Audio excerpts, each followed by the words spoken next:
Sa aking ipapahayag, naniniwala po ako ng balak ng mga sindikato o mafia ng PhilHealth ng pagkukuhanan ng impantatapal sa mga nawaldas at ninakaw nilang pera ay sa mga overseas Filipino workers.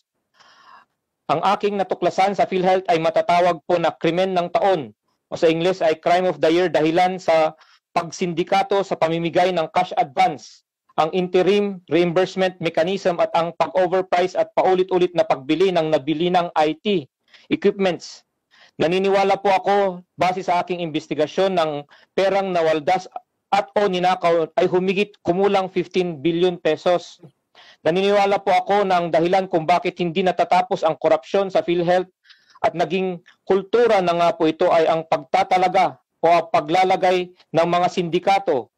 o mafia ng kanilang kasamahan, kasabwat o kapwa-sindikato sa matataas na posisyon at mga posisyon na nakakatulong sa kanilang illegal na operasyon.